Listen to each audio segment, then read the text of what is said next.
Hello everyone, मैं Kapil Bhatia bells overseas से। आज हम बात करेंगे, बहुत सारे स्टूडेंट्स कंफ्यूज रहते हैं जो भी कनाडा स्टडी के लिए प्लान कर रहे हैं कि हमें डिप्लोमा लेना चाहिए या डिग्री लेनी चाहिए। हालांकि जो कनाडा में डिप्लोमा भी है वो इस हिसाब से डिज़ाइन किए होते हैं कि वो जॉब ओरिएंटेड रहते हैं, कि उनको उनके अकॉर्डिंगली ही डिज़ाइन करा जाता है कि जिस जिस चीज़ की वहाँ पर रिक्वायरमेंट रहती है उसके अकॉर्डिंगली ही डिप्लोमा को डिज़ाइन किया जाता है। पर बहुत सारे स्टूडेंट्स कंफ्यूज रहते हैं। आज की वीडियो में मैं यही पॉइंट्स बताऊंगा। अगर आप वीडियो एंड तक देखेंगे तो आपके सारे कॉन्सेप्ट्स क्लियर हो जाएंगे कि डिप्लोमा और डिग्री के क्या प्रॉस हैं और क्या कॉन्स हैं। अब बात करते हैं डिप्लोमा की। अगर आप 12th के बाद डिप्लोमा लेते हैं तो ये 2 इयर्स का डिप्लोमा है। अगेन अगर आप बैचलर्स करी हुई है आपने, उसके बाद आप डिप्लोमा लेते हैं पीजी डिप्लोमा, वो 1 ईयर का भी रहता है, 2 ईयर का भी रहता है। तो मोस्टली जो डिप्लोमास हैं वो मैं हमेशा एडवाइस करता हूँ कि 2 इयर्स का लीजिए। उसका कारण ये कि अगर आप 2 इयर्स का डिप्लोमा लेते हैं तो आपको 3 ईयर का वर्क परमिट मिलता है। अगर आप 1 ईयर का लेके तो खाली 1 ईयर का ही वर्क परमिट मिलेगा। जो आपकी पीआर अप्लाई होती है वो आफ्टर 1 ईयर, जब आपका जॉब एक्सपीरियंस 1 ईयर का कंप्लीट होने के बाद आप पीआर अप्लाई करते हैं।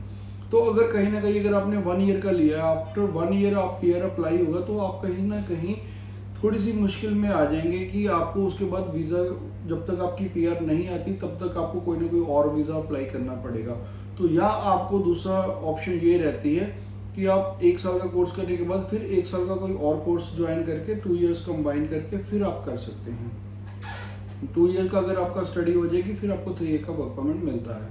तो डिग्री में स्टेट में, वहाँ बैचलर्स स्टेट में 4 इयर्स की रहती है, ठीक है। डिप्लोमा 2 इयर्स का है, बैचलर्स 4 ईयर की है। जो स्टूडेंट्स अफोर्ड कर सकते हैं, जिनके पेरेंट्स अफोर्ड कर सकते हैं कि वो स्टेट वे, जैसे कि अप्रॉक्सीमेटली अगर आप कॉलेज में भी अगर जाते हैं डिप्लोमा करने तो उसकी जो फ़ी है वो 15 से 17 या 18 हज़ार इसके डॉलर के बीच में रहती है।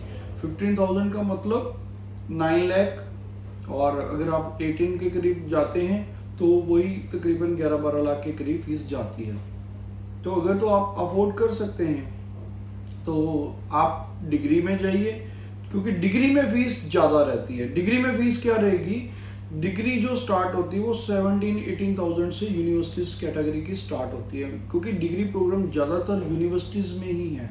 वो 17-18,000 से स्टार्ट होगी और वो 25 तक जाती है। उसके बाद भी बहुत सारी हाई रैंक यूनिवर्सिटीज़ भी हैं, वहाँ पर इससे भी ज़्यादा है। तो उसकी जो कंपैरेटिवली अगर हम फ़ी लगाएं तो वो 10-11 लाख से लेके 15-16 लाख तक जाती है जो एवरेज यूनिवर्सिटी। प्लस डिप्लोमा में जो आपकी एडमिशन क्राइटेरिया वो थोड़ा इजी रहता है। 60% मार्क्स की रिक्वायरमेंट होती है, अगर 6 ईच की रिक्वायरमेंट रहती है, और पीजी प्रोग्राम के लिए 6.5 और अगेन मार्क्स 60%। लेकिन अगर आपने यूनिवर्सिटी कैटेगरी में जाना है बैचलर्स के लिए तो आपकी जो एकेडमिक रिक्वायरमेंट है वो भी 70% के अराउंड रहती है, और आइल्स की भी अलग अलग यूनिवर्सिटी का अलग अलग क्राइटेरिया, कहीं 6.5, कहीं 7, कहीं इससे भी ज़्यादा रिक्वायरमेंट रहती है।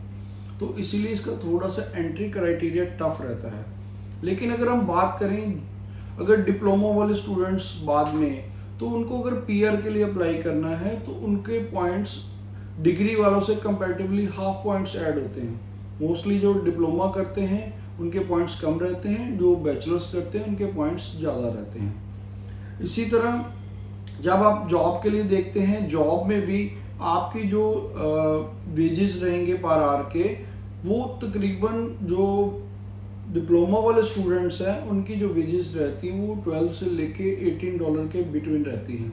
लेकिन अगर आप बैचलर्स डिग्री करते हैं या मास्टर्स करते हैं तब आपकी जो वेजेस हैं वो अराउंड $25 से लेके 35 के करीब रहती है।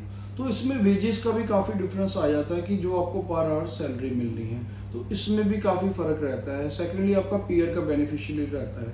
लेकिन जो स्टूडेंट्स अफोर्ड नहीं कर सकते वो एटलीस्ट डिप्लोमा के लिए तो जाएं, ताकि डिप्लोमा करके उसके बाद भी आपको 3 ईयर का वर्क परमिट मिलता है। उसमें एक बहुत बड़ा बेनिफिट रहता है, जिसका एक रीज़न मैं आपको बताऊंगा कि क्या बेनिफिट है कि आप डिप्लोमा के बाद भी बैचलर कर सकते हैं, और वो भी कम रेट में। उसका कारण ये है, मान लीजिए आपने 2 इयर्स का डिप्लोमा ले लिया, लेकिन आप डिप्लोमा जब लेते हैं आप ध्यान रखिए कि आपका क्या उसी प्रोग्राम में बैचलर्स है, क्या आपके क्रेडिट ट्रांसफ़र आपको वहाँ मिलेंगे बैचलर्स के लिए। ये सिर्फ ज़्यादातर पब्लिक कॉलेजेस में ही मिलते हैं।